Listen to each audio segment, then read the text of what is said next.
Pigs are one of the most underrated animals for the small homestead, so if you've been thinking about adding them to yours, I think I'm going to have you convinced by the end of this video. There is no one more surprised than me at how much I enjoy having pigs on our homestead.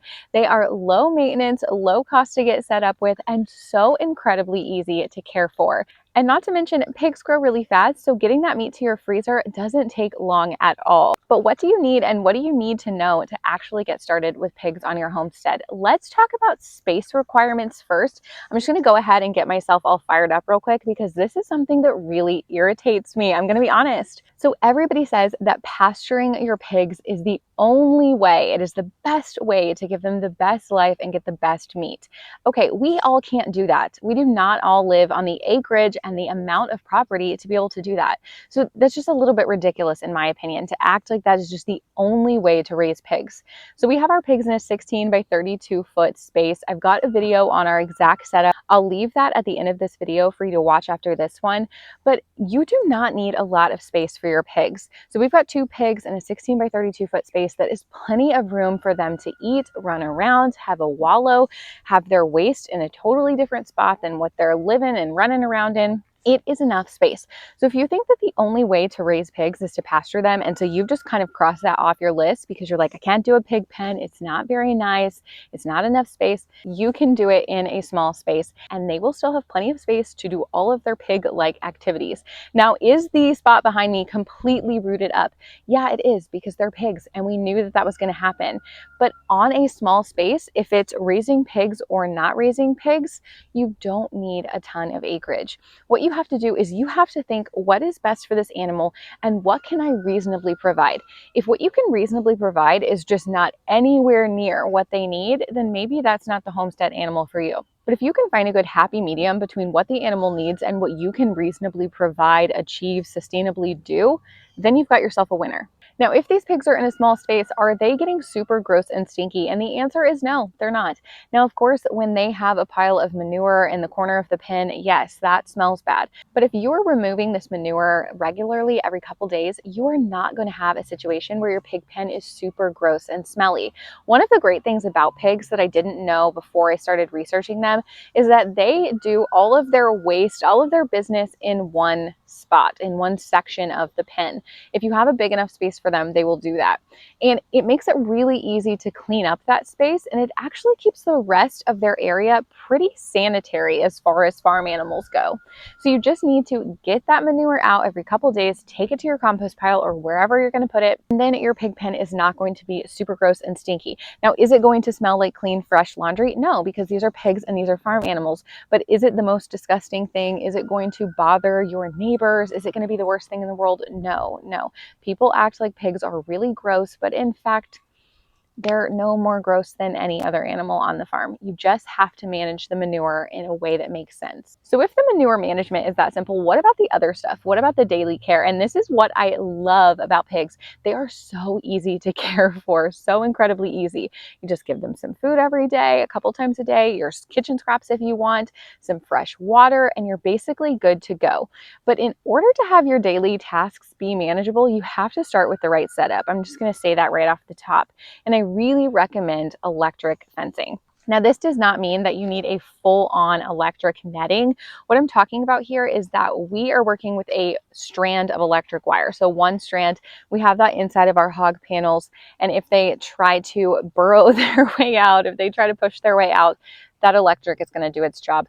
I think that this is really crucial in keeping your pigs contained to where you want them to be. We have the garden right in front of me, and these guys are not a problem to that because they have that electric, they have that strand of wire. So it's really important. I would highly suggest it if you can get a strand of electric to do that. It's going to save you a lot of time. Now, as far as the other stuff, the only thing that's kind of fun about pigs, kind of choose your adventure, is they get really strong. So while their day-to-day care is really easy, and this next part is really easy too, actually, there might be some things that you have to adjust from your initial setup. So we just have a simple pallet structure, and we have a bucket water behind me, like a barrel water. I don't know if you can see it, but they got strong really quick, and they pushed the water over, so we had to put T-posts around that.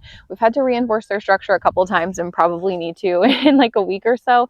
So you might find that unless you start with something really strong, you might have to reinforce that. But honestly, those things just take a couple of minutes, and it's just something to deal with having pigs. They're just big, strong animals that like to scratch their backs on stuff. All right, so the maintenance on the pigs is low. They're easy to care for. They don't take long to grow out. So let's talk about that. So we got these guys at 2 months of age. They were weaned, and we're going to raise them to about 7 months old. And I think that's pretty typical of like a hybrid feeder pig. So we've got 5 months with these guys, and then we are getting meat in our freezer. So on top of being low maintenance, they are really quick to grow out. Now let's talk about the thing that's on everybody's mind, and that is feed costs, because these guys are growing really fast. So what are we looking at as far as feed?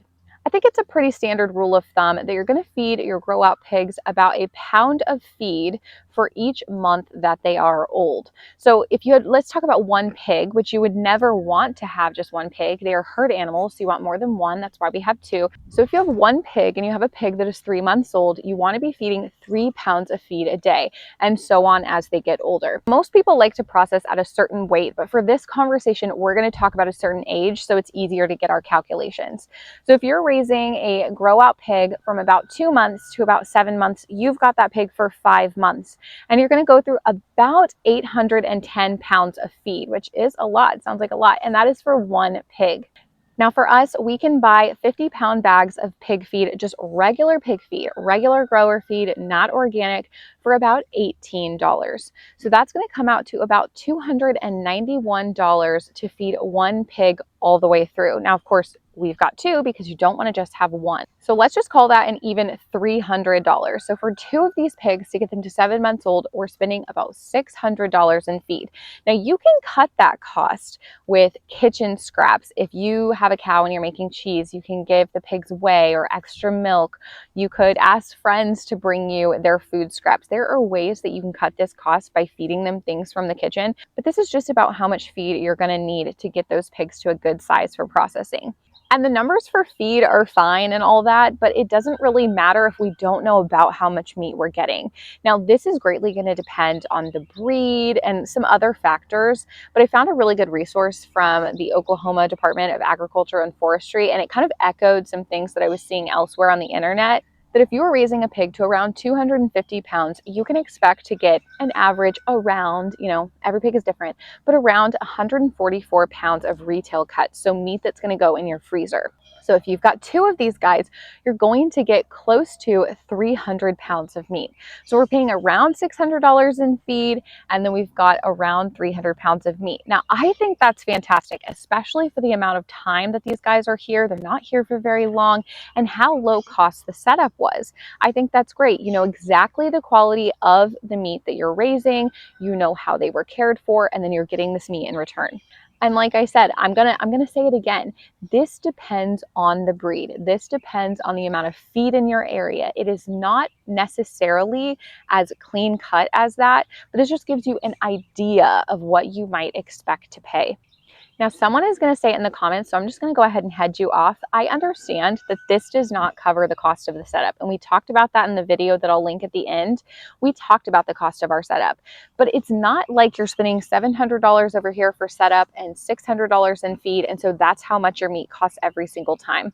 Most of these things that you're using for your pig pen are going to be things that you can use again in the future. So the cost doesn't quite add up like that. These things are going to be used again and again. So that's why I think that the feed cost is the most important. All in all, pigs are so simple and they are such a fun addition to your homestead. They really take your grocery bill and they make it go so much further by taking all the food that your toddlers don't eat and turning it into meat for your freezer. We have enjoyed having them. They're incredibly low maintenance, even with an incredibly simple setup, and you don't have to have acres and acres of pasture to raise them. Please know that.